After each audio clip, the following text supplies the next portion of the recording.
Thank you, Madam Speaker. Mr. Issa, I rise in opposition to H.R. 1526. I heard the majority was bringing legislation forward to clean up a major policy crisis taking place within the first 100 days of the Trump administration. And that sounded pretty good to me because we're drowning in crises. The problem is that this bill does not address any of the real major policy crises of the first 100 days that Trump has caused for America. They are wasting our time with this bill by misdiagnosing and mislabeling the judicial response to these crises as a crisis itself. The whole country is reeling right now from the economic disaster Trump has plunged us into. He destroyed more than $10 trillion in American wealth in a single week, and then he went golfing and bragged to America about winning the tournament at his own golf course. That's like bragging about being endorsed by your own campaign manager. So much winning. The country can hardly stand how much winning Trump is doing for himself and Elon Musk and his billionaire cabinet. Perhaps he could have yelled "4" on the Greenway so tens of millions of Americans could have taken our retirement savings out of the stock market before he hit us in the head with a golf ball. Trump's ruinous tariffs have crushed our relationships with democratic allies and loyal trade partners like Canada, Mexico, the UK, Germany, France, while delicately carving out an exception for Trump's friends in the Home Office back in Russia. When asked why Putin uniquely escapes the wrath of Trump's global trade war, we're told it's because Trump doesn't want to interfere with the negotiations taking place between Russia and Ukraine for a ceasefire, an explanation that might have somewhat more force if Trump had not made sure that the tariffs do apply to Ukraine, as they do. The basis for this most imbecilic and destructive trade war in the history of the world is the profound economic research and policy writings of one Ron Vera, a completely fictional economist conjured up by Trump advisor Peter Navarro, a real person who Elon Musk just called, quote, a moron and dumb as a sack of bricks. Navarro's last name, delightfully, is an anagram for Ron Vera. You can try this yourself at home. Navarro turns into Ron Vera. Navarro figured that out himself, perhaps the greatest achievement of the Trump administration so far. What an enchanting and clever basis upon which to crash the economy of the United States of America. Well, despite the fact that Congress, not the president, has the power to regulate international commerce and legislate tariffs, our GOP colleagues don't even want to have one hearing on the breathtaking economic folly and wreckage of this fling into the abyss of trade war with the world. Much less do they want to do anything to reverse this policy nightmare for tens of millions of business people, farmers, workers, retirees, and consumers being throttled by this historic self-inflicted wound.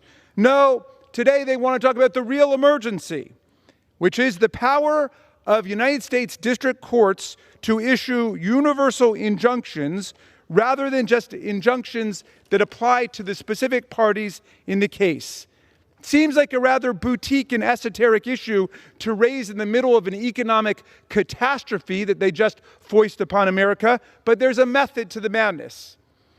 You see, federal judges have issued at least 68 court orders that block or pause the administration's lawlessness to prevent irreparable harm in the country from his unconstitutional actions. The judges deciding here were appointed by 5 different presidents, both Democratic presidents and Republican presidents, in 11 district courts across 7 circuits. The judges have explained in painstaking detail what is unlawful about Trump's executive orders and actions. Trump has offered no substantive critique of their legal reasoning, but he and Musk still want the judges impeached.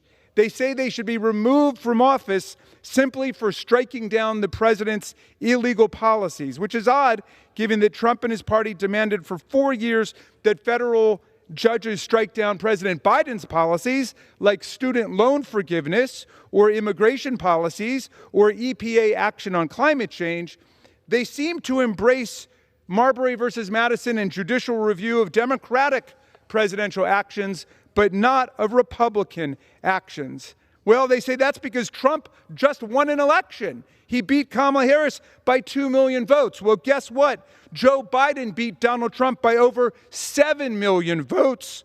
And that didn't stop them from suing to stop numerous Biden policies they thought were unlawful. Sometimes they won, sometimes they lost. It's the same now. Nearly 160 cases have been brought against Trump and Musk's actions. Trump's won some and he's lost some. But our colleagues protest that Trump is different because the courts have issued relief in at least 57 different cases, a record number of cases in American history at record speed. True. But if it seems like an incredible number of cases to lose in less than 100 days, recall that Trump is engaged in a record number of illegal actions at a breathtaking velocity never seen before in U.S. history. As of today, he's already issued 111 executive orders in less than 100 days.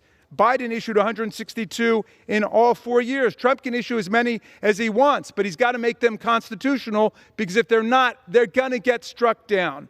And when Trump denounces the judges as radical left judges and lunatics who've gone rogue, like Judge Boasberg, he's just advertising his complete ignorance of the federal bench.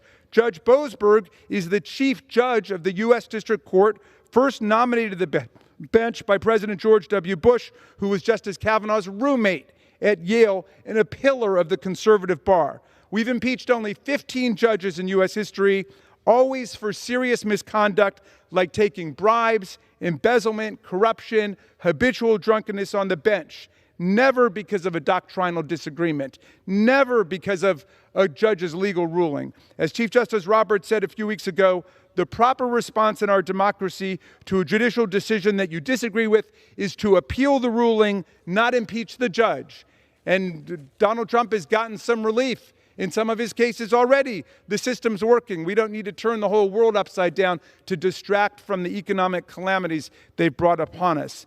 And all of this would be fun and games, except the rhetorical assault by Trump and Musk and our colleagues against the judiciary has turned into something far more sinister in some quarters. Death threats, bomb threats, online intimidation and harassment of judges. These judges are currently targets of an onslaught of social media taunts and attacks that call for their exile to Gitmo or label them a national security threat or traitors. Even worse, this campaign of vilification has spread to their families, including attacks on a federal judge's daughter who had her photo in place of work posted on a social media site by Elon Musk to his 290 million followers. These threats followed an actual bomb threat targeting the sister of Supreme Court Justice Amy Coney Barrett. It's a dangerous situation.